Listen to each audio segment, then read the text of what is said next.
Hello everyone, मेरा नाम है अजय कुमार द्विवेदी और मैं हूं आपका इंग्लिश टीचर। बच्चों, आज मालूम है हम लोग कौन सा लेसन पढ़ने जा रहे हैं? आज हम लोग रीडिंग करेंगे एन एलियन हैंड के लेसन गोलू ग्रोज अ नोज। इस लेसन के ऑथर हैं रुडयार्ड किपलिंग। वाह, व्हाट अ राइटर! बहुत अच्छा लेसन लिखा है और बहुत ही इंटरेस्टिंग स्टोरी है बच्चों। इससे पहले बच्चों हम लोग एक बेबी एलिफेंट की स्टोरी और पढ़ चुके हैं। आपने शायद आपको ध्यान होगा फर्स्ट बुक की ब्रिंगिंग अप करी, उसमें भी एक बेबी एलिफेंट था। और इस स्टोरी जिसे राइट करा है रुडयार्ड किपलिंग ने, इसमें भी एक बेबी एलिफेंट है। जैसा कि मैंने आपको पिछली स्टोरी में भी बताया था, बेबी एलिफेंट होते हैं बहुत नॉटी, बहुत शैतान। और फिर जो बेबी होते हैं, छोटे बच्चे होते हैं, वो नॉटी तो होते ही हैं। हम हमारे घर में भी बच्चे हैं तो वो आपको ध्यान होगा, आपने देखा भी होगा कि बहुत सारे क्वेश्चंस करते हैं। Lot of questions they put up, बहुत सारे क्वेश्चंस आपको पूछेंगे और ऐसे क्वेश्चन पूछते हैं जिसका आंसर हम लोगों के पास होता ही नहीं है। बस इसी तरीके की एक स्टोरी है और इस स्टोरी में एक बेबी एलिफेंट है जिसका नाम है, क्या नाम है? उसका नाम है गोलू। गोलू एक छोटा सा बेबी एलिफेंट है। और पहले क्या था, बहुत समय पहले की बात है।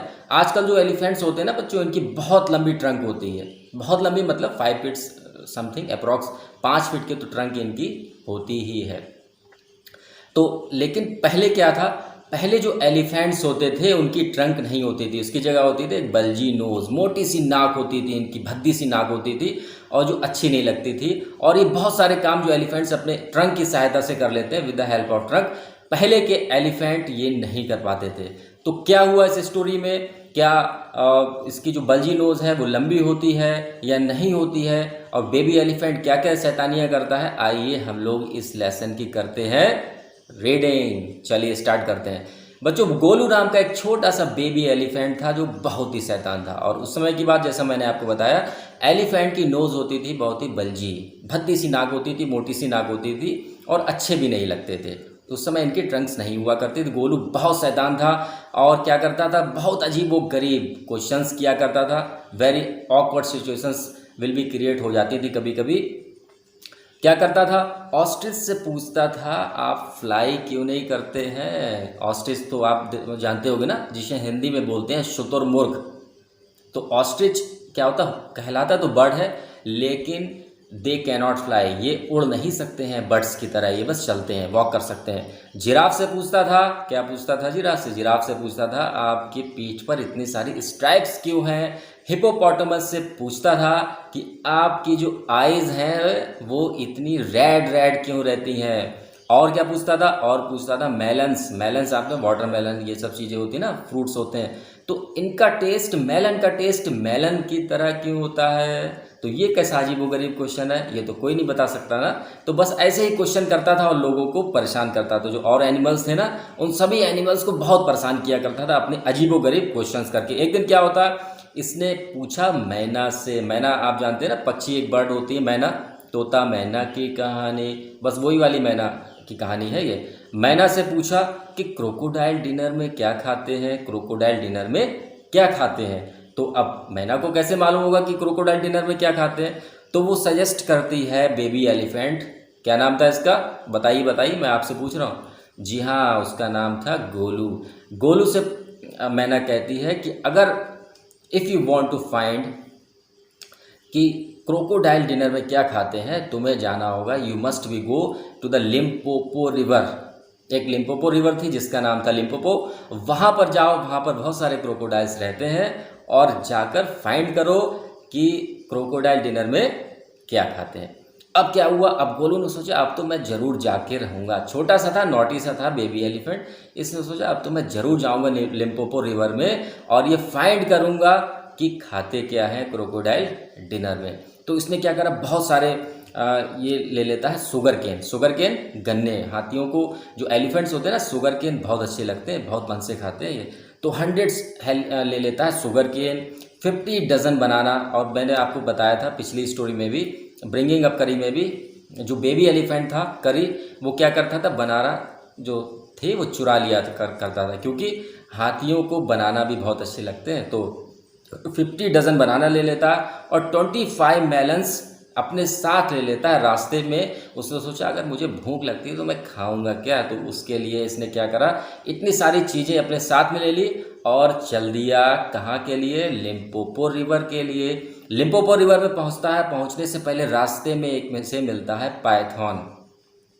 पाइथन जानते हैं ना, पाइथन का मतलब होता है अजगर, बहुत मोटा सा होता है और हिसका साउंड करता है। इसकी मालूम क्या खास बात होती है, ये बैठे बैठे अपने शिकार को पकड़ लेता है क्योंकि ये बहुत लंबा होता है, बहुत मोटा होता है, इसका वजन भी बहुत होता है, तो ये एक जगह से दूसरी जगह पर मूव नहीं कर पाता है। तो ये क्या करता है, एक जगह बैठा रहता है, अगर पास से इसके कोई शिकार निकलता है तो उसे ये पूरा का पूरा निगल लेता है। इस तरीके अपना शिकार करता है। लेकिन this Python was friendly Python, ये पाइथन था फ्रेंडली। तो जब गोलू पहुंचता है रास्ते में इसे मिलता है एक पाइथन, जो कि एक ट्री था, ट्री में कॉइल करे हुआ था, कॉइल का मतलब रोल करे था, गोल गोल लिपटा हुआ था। फिर क्या हुआ, इसने पूछा पाइथन से पूछा कि क्रोकोडाइल डिनर में क्या खाते हैं, तो पाइथन ने इसका आंसर नहीं दिया, वो कुछ नहीं बोला। बस क्या करा उसने, पाइथन ने जैसे गोलू आगे बढ़ता है उसके पीछे पीछे चलने लगता है। उसने सोचा कुछ गड़बड़ है, ये छोटा बेबी है, ये आखिर जा कहाँ रहा है। बस पीछे पीछे चुपचाप चलने लगता है। उसके बाद में पहुंच जाता है ये गोलू कहाँ, लिम्पोपो रिवर के पास में। तो लिम्पोपो रिवर के पास में जैसे पहुंचता है तो उसे देखकर लॉग ऑफ वुड इसे दिखाई पड़ता है, मतलब लकड़ी का एक गट्ठर दिखाई पड़ता है। लेकिन जब ये और पास जाता है तो इसे पता लगता है कि लकड़ी का गट्ठर नहीं है, ये है क्या, ये है क्रोकोडाइल। तो क्योंकि इसने क्रोकोडाइल को कभी नहीं देखा था तो इसलिए जानता ही नहीं था कि क्रोकोडाइल आखिर दिखते कैसे हैं। तो क्रोकोडाइल से पूछता है कि आप क्रोकोडाइल ने, आपको मालूम है क्रोकोडाइल डिनर में क्या खाते हैं। इसे मालूम नहीं था बच्चों कि क्रोकोडाइल से ही पूछ रहा कि क्रोकोडाइल डिनर में क्या खाते हैं। तो क्रोकोडाइल कहता है लगता है आज के मेरे खाने का इंतजाम हो गया, आज तो मैं इसे ही अपना शाम का डिनर बनाऊंगा, इसे ही खाना बनाऊंगा। तो कहता है अगर तुम्हें जानना है बेटा गोलू तो आ जाओ मेरे पास में, मैं तुम्हारे कान में फुसफुसा के बताऊंगा कि क्रोकोडाइल डिनर में क्या खाते। देखो क्रोकोडाइल ने कितनी अच्छी ट्रिक करी।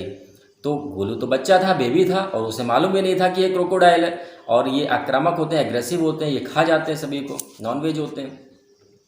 तो अपना कान जैसे ही गोलू पास में लेके जाता है, क्रोकोडाइल क्या करता है, इसकी नोजी को पकड़ लेता है पूरी ताकत के साथ में। अब क्या होता है, क्रोकोडाइल अपनी तरफ रिवर में खींच रहा होता है गोलू को, और गोलू क्या करता है, इससे बचने के लिए बाहर की तरफ खींच रहा होता है। तभी मैंने आपको बताया था ना, जो पाइथन था वो था फ्रेंडली, वो देख रहा था कि गोलू आखिर जा कहाँ रहा है, सब बातें भी सुन रहा था। किस किस की बातें, क्रोकोडाइल की और गोलू की। तो पाइथन सोचता है बेबी एलिफेंट है भाई, इसे तो अब बचाना ही पड़ेगा।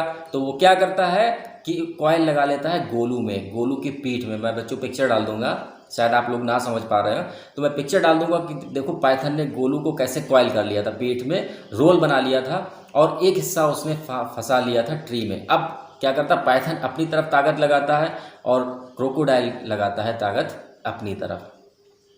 तो पाइथन कहता है गोलू से अपनी तरफ पूरी ताकत लगाओ, अगर इसने रिवर में तुम्हें खींच लिया तो ये तुम्हें मार डालेगा। तो बस दोनों लोग मिलकर ताकत लगाते हैं।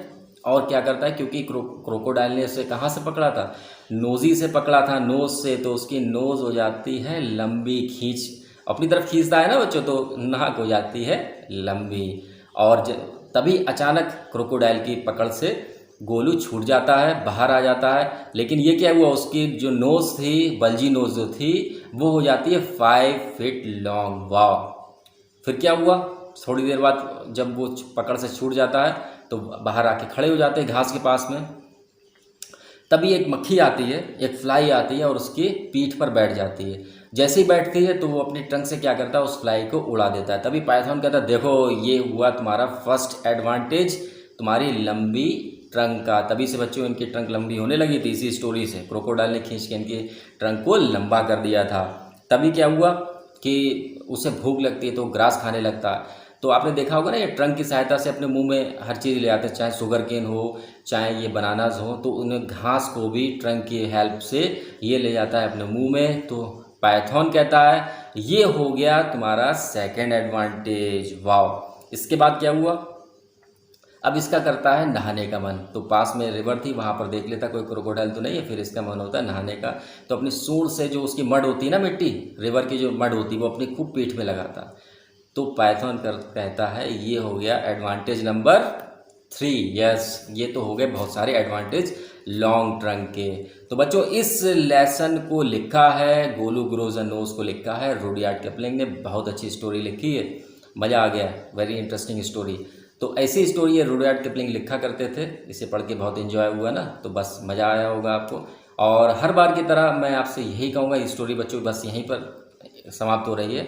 और मैं आपसे यही कहूँगा कि अगर आपको कहीं पर कोई प्रॉब्लम होती है, कोई दिक्कत होती है, तो आप मुझे कर सकते हैं कमेंट्स, आप मुझे फ़ोन भी कर सकते हैं, मैसेज भी कर सकते हैं, ऑडियो मैसेज भी कर सकते हैं। मैं सबका रिस्पॉन्स करूँगा, सबका आंसर दूँगा, ठीक है। और नेक्स्ट टाइम हम लोग मिलते हैं नेक्स्ट वीडियो में नेक्स्ट लेसन के साथ में। तब तक के लिए गुड बाय, थैंक यू।